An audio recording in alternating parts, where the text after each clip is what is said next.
کسی گروہ کو، اور یہ پاکستان کے تمام علماء، تمام مشائخ کی، تمام مذہب فرقوں کی طرف سے یہ نکلا ہوا ہے، کسی گروہ کو یہ حق حاصل نہیں کہ وہ معصوم مسلمانوں کے خلاف کفر کا فتویٰ دے اور فتویٰ دے کر انہیں واجب القتل قرار دے اور عام لوگوں کو اشتعال دلا کر ان سے معصوم لوگوں کا قتل کرائے اور مرضی کے خود ساختہ فیصلے لاگو کرے۔ اس قسم کے رویے ریاست میں فتنہ و فساد کا باعث بنتے ہیں۔ اسلام نے امر بالمعروف اور نہی عن المنکر کا منشد طے کر دیا ہے کہ کسی برائی کو تبدیل کرنے کے لیے قانون کے مطابق استعمال صرف بااختیار ریاستی اداروں کا حق ہے اور کسی بھی شخص کو اس ضمن میں قانون اپنے ہاتھ میں لینے کی اجازت نہیں ہے۔ یہ صاحب نہیں ہے جس نے اب جو معاہدے پر سائن کیا نا شاہ صاحب، انہوں صاحب نہیں کہنا ہوں، انہوں وہی کہنا میں کیا سی ادھر، ہاں اے وہی ہے، اے اس تو ہی بڑا ہے، ہاں اے اس تو ہی بڑا ہے۔ جن لوگوں نے بڑی محنت سے سالوں کی کمائی کر کے یہ جمع پونجی اپنی جمع کی تھی وہ تو لٹ گئی، یعنی ایک قسم کا آپ سمجھ لیں کوئی میدان جنگ انہوں نے بنا لیا تھا اسے۔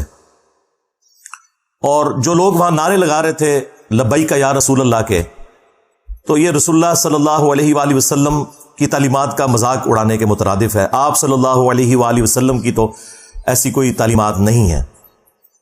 خیر، وہ نعرے لگانے سے کم از کم عوام الناس کو پتہ چل گیا یہ کون سی پارٹی ہے، کن سے موٹیویٹڈ لوگ ہیں۔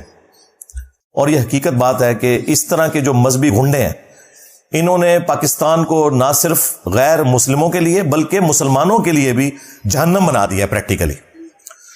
اور ان کا علاج میرے پاس ہے، وہ انشاءاللہ میں نے برین سٹارمنگ کرنے کے بعد 3 نکاتی ایجنڈا رکھا ہوا ہے، وہ میں انشاءاللہ اینڈ پہ بتاؤں گا کہ ان کا علاج کیا ہے، جو اب کرنے کی ضرورت پڑ گئی ہے، ورنہ یہ معاملات اب رکنے کے نہیں ہیں۔ دوسروں کے مقدسات کا یہ احترام نہیں کرتے، اور دوسری طرف پوری دنیا کو ہم یہ میسج دیتے ہیں کہ اسلام جو ہے وہ ریلیجن آف پیس ہے، امن کا دائی ہے۔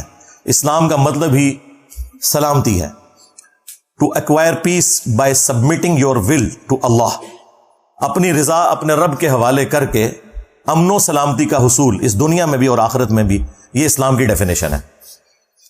اور پریکٹیکلی اس وقت مسلمان انسانیت کے لیے ایک درد سر بن چکے ہیں، ہے مٹھی بھر ہے، میجورٹی مسلمانوں کی ایسی نہیں ہے، لیکن چونکہ ڈومیننٹ ہے، مسندوں پہ یہ لوگ بیٹھے ہوئے ہیں، باقی لوگوں کو ڈرائیو کرتے ہیں اور ان کی برین واشنگ کر کے چڑھا دیتے ہیں اپنے مخالفین کے اوپر۔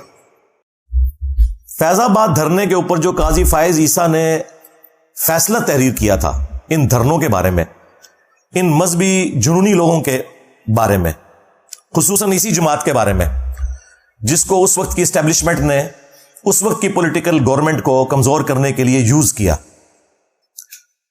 اگر اس فیصلے کے اوپر عمل ہوا ہوتا تو یہ دن ہمیں نہ دیکھنے پڑتے، اور انصاف ہو، ڈیٹرنس قائم ہو تو پھر نیکسٹ واقعات رکیں گے۔ لیکن تاریخ یہ ہے کہ آج تک کسی بھی واقعے کا کوئی اینڈ رزلٹ اس حوالے سے نہیں نکلا کہ کسی کو سزا ملی ہو۔ آج سے آلموسٹ 10 سال پہلے 2013 کے اندر بھی جوزف کالونی والا ایک ایشو ہوا تھا جس میں اس سے بڑی تباہی ہوئی تھی، 1000 کے قریب گھر جل گئے تھے۔ اس میں 115 بندے فائنل نامینیٹ ہوئے تھے، ثابت بھی ہو گیا کہ یہ لوگ شامل تھے، لیکن بڑی عدالتوں میں جا کے وہ چھوٹ گئے اس وجہ سے کہ ان کے مخالفین جو ہیں انہوں نے جو شواہد والا معاملہ ہے اس میں جا کے کمزوری دکھائی۔ ظاہر ہے سب کو اپنی جان عزیز ہے، انہوں نے پھر ان مجرمین کو پہچاننے سے انکار کر دیا جو کہ واقعی مجرمین تھے۔ میرا خیال ہے کہ آج کے اس ماڈرن دور کے اندر جب سی سی ٹی وی کیمرہ کے اندر سب کچھ ریکارڈنگ موجود ہے اور آپ نادرا کے آن لائن ریکارڈ کے ذریعے بالکل اسپیسیفائی کر سکتے ہیں کہ کلپریٹ کون ہے، تو یہ شواہد والا معاملہ چھوڑے ہیں، اب تو اس سے بات آگے جا چکی ہے۔ اگر کوئی شخص گواہی سے پیچھے بھی ہٹ جائے تو اسٹیٹ کا کام ہے کہ فرنٹ سے لیڈ کرے اور مجرمین کو سزا دے۔ تو وہ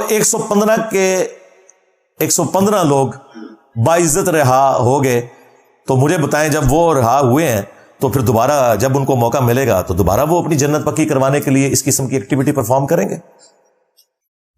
اس ایک واقعے کی ہیٹ سالوں تک ہم محسوس کریں گے۔ میرا خیال ہے جس طرح 9 مئی کو سیریس لیا پاکستان کی فوج نے، اس سے زیادہ سیریس اس ایشو کو لینا چاہیے، ادروائز یہ ملک تباہی کی طرف جا رہا ہے۔ اور دوسری طرف ہم جو ہے وہ اللہ اور اس کے محبوب صلی اللہ علیہ وآلہ وسلم کے ساتھ وفاداری کا دم بھرتے ہیں، اور ہمارے کرتوت یہ ہیں۔ اسلام نے تو انسانیت کا سبق دیا. اب آ جائیں آخر میں جو میں نے 3 نکاتی ایجنڈا برین سٹارمنگ کر کے بڑا سوچ کے تیار کیا ہے. ہو سکتا ہے کہ بعض لوگوں کو وہ برا بھی لگے، اس لیے میں اس کو بیان کرنے سے پہلے آپ سے ریکویسٹ کروں گا، صلو علی محمد و آل محمد، اللہم صلی علی محمد وعلی آل محمد و اصحاب محمد و ازواج محمد و امت محمد اجمعین الی یوم الدین. علمی پوائنٹ نمبر 1، یا آپ کہہ لیں کہ کاؤنٹر نیریٹو کا جو پوائنٹ نمبر 1 وہ ہے فوری انصاف. جب تک فوری انصاف نہیں ہوگا، نہ صرف اس معاملے میں بلکہ آج تک جتنے بھی اس طرح کے ایکسٹرا جوڈیشل معاملات ہوئے اور ان میں مجرمین آئیڈینٹیفائی ہوئے، ان کو سزائیں نہیں دی جائیں گی، تب تک مستقبل میں کبھی بھی ڈیٹرنس نہیں ہوگی. اس سے بھی آسان الفاظ میں سمجھاتا ہوں کہ جس طرح ہماری عدالتیں توہین عدالت کے مسئلے میں بڑی سینسٹیو ہیں، اور ہمارے ریاستی ادارے حب الوطنی کے نام کے اوپر کسی کو غدار وطن جب کہہ رہے ہوتے ہیں اور وہ سمجھ رہے ہوتے ہیں، اس معاملے میں جتنے وہ سینسٹیو ہیں، یا ابھی حالیہ جو یہ 9 مئی والا واقعہ ہوا، اس کے اوپر جتنے سینسٹیو ہیں، اور فوراً وہ سارے کے سارے معاملات انہوں نے طے کر لیے ہیں کہ اب یہ بھی ہوگا، یہ بھی ہوگا، وہ بھی ہوگا، اور سینٹ سے بھی انہوں نے اب فائنل اپروول کروا لی ہے، اور کتنی انہوں نے ایکٹس کے اندر تبدیلیاں کروا لی ہیں. اسی طرح کے معاملات جب تک یہ مذہبی غنڈوں کے لیے نہیں ہوتے نا، جنہوں نے پاکستان کو جہنم بنا دیا پریکٹیکلی، مسلمانوں کے لیے بھی اور غیر مسلمز کے لیے بھی، اس معاملے میں سے کچھ بھی نہیں نکلنے والا. اور یہ جو تھوڑی بہت آپ کو پالیسی کا شفٹ بھی پچھلے کچھ سالوں میں نظر آیا نا، اس میں بھی ہمارے ریاستی اداروں کا اس حوالے سے کوئی پلان نہیں تھا کہ انہوں نے یہ کام کرنا ہے. وہ اسی طریقے سے چل رہے تھے کہ مولویوں کو انہوں نے بھرتی کیا ہوا تھا، نان اسٹیٹ ایکٹرز کو اپنے مقاصد کے لیے یوز کرتے تھے، اور پھر مولوی ان کا بھی کام کرتے تھے اور اپنا بھی کام نکالتے تھے. اور یہ باتیں میں اس وقت سے کر رہا ہوں جب انہوں نے گود لیا ہوا تھا. اس وقت کو بات کرنا بھی ایک بڑی دلیری کا کام تھا. آج تو یہ خود کہہ رہے ہیں کہ جی یہ ہمارے گاٹے فٹ ہو گئے، لیکن ان کو اس وقت ہماری بات نہیں سمجھ آئی. میری 2012-13 کی ویڈیوز یوٹیوب پہ اپلوڈ ہے، نیچے اپلوڈنگ ڈیٹ بھی آ جائے گی، میں اس وقت کیا باتیں کر رہا تھا. آج بھی ان کو عقل نہیں آنی تھی اگر FATF حافظہ اللہ تعالی نہ ہوتا، ہاں، اور ان کے چندے بند نہ ہوتے جو باہر سے فنڈ لیتے ہیں، تو کبھی بھی انہوں نے اپنی اصلاح نہیں کرنی تھی. یہ جو ضرب عزب یا رد الفساد، یہ جو فوجی آپریشنز ہیں، یہ کرولریز ہیں، یہ بچے ہیں. اصل مسئلہ وہ ہوا ہے FATF والا. اگر وہ نہ ہوتا تو آج ہمیں اس کی ہوش ہی کو نہیں تھی آنی. تو جب تک فوری انصاف نہیں ہوگا، جس طرح کے اپنے معاملات میں فوراً میڈیا کو بھی کنٹرول میں کرتے ہیں، صحافیوں کو بھی پکڑ لیتے ہیں، احتجاج کرنے والوں کو بھی پکڑ لیتے ہیں، اور مقدمات ان کے اوپر بنا کے آگے معاملات کو لے کے چلتے ہیں، جب تک اس طرح کا سپیڈی ٹرائل ان مذہبی گنڈوں کا نہیں ہوتا، کچھ بھی نہیں نکلے گا. علمی پوائنٹ نمبر 2 یا کاؤنٹر نیریٹو کا پوائنٹ نمبر 2، میں نے ایک ٹرم اس حوالے سے انٹروڈیوس کی ہے کہ ابھی تک جو فوجی آپریشنز تھے نا، جو بڑے 2 ہوئے FATF کی وجہ سے، ضرب عزب اور رد الفساد، اب ایک اور فوجی آپریشن لانچ ہونا چاہیے. اس کا نام ہونا چاہیے رد النفاق، کیونکہ یہ بیسیکلی جو مذہبی دہشت گرد ہے نا، یہ منافق ہے عملاً. عقیدے میں چلے ہم ان کے کلمے کا احترام کرتے ہیں، عملاً یہ منافق ہیں. اور ان منافقین کے رد کے لیے ایک آپریشن لانچ ہونا چاہیے، رد النفاق. اس کا نام رکھیں رد النفاق، جس طرح رد الفساد رکھا تھا نا انہوں نے، رد النفاق. جو اس طرح کے منافقین ہیں جو اسلام کی صفوں میں گھسے ہوئے ہیں، خواہ وہ مسلمان بن کے ہیں یا جس طریقے سے بھی، ان کے خلاف آپریشن ہونا چاہیے. اور اس کے لیے کیا کیا جائے؟ اس میں اس قسم کے جتنے بڑے بڑے لوگ ہیں ان سے گن پوائنٹ کے اوپر اس طرح کے تمام ماضی کے جو واقعات ہیں یا جو یہ حالیہ واقعہ ہوا، اس کی مذمت کروائی جائے. یعنی کہ آپ کی لینگویج میں پریس کانفرنس کروائی جائے. ہاں، اور سمجھ آئے گی. جس طرح 9 مئی کے بعد پریس کانفرنسز کروائی گئی ہیں نا، یہ صرف سافٹ ٹارگٹ پولیٹیشنز ہی ہوتے ہیں کہ ان سے آپ پریس کانفرنسز کروا لیتے ہیں. مولوی تو کوئی آپ کے قابو نہیں آتا. میں نے تو کوئی اس قسم کا غنڈا مولوی نہیں دیکھا جس نے کبھی دبے الفاظ میں بھی مذمت کی ہو. تو اس کا مطلب یہ ہے کہ رد النفاق ضروری ہے. میں کہتا ہوں اس کے اوپر اب سوشل میڈیا کے اوپر کمپین چلنی چاہیے کہ آپریشن رد النفاق لانچ کیا جائے. ان غنڈے مولویوں کو ان سے پریس کانفرنسز کروائی جائیں, جتنی بھی دہشت گرد تنظیمیں ہیں اس قسم کی مذہب کے نام کے اوپر, ان سے لا کر بیان دلوائے جائیں اور وہ اس کی مذمت کریں.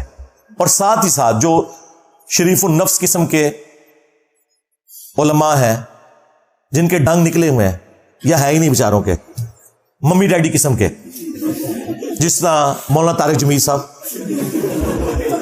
مفتی تقی عثمانی صاحب, مفتی منیب الرحمان صاحب, ثاقب رضا مصطفی, اس قسم کے جو لوگ ہیں نا, ان لوگوں کو جن کی فین فالوئنگ بہت زیادہ ہے, اس میں کوئی شک نہیں ہے, ان لوگوں کو فرنٹ پہ لا کے یہ تو بغیر کسی دھمکی کے بھی پریس کانفرنس کرنے کے لیے تیار ہو جائیں گے. شریف لوگ بیچارے, ہاں, خود وکٹم ہے انہی دہشت گرد تنظیموں کے یہ لوگ.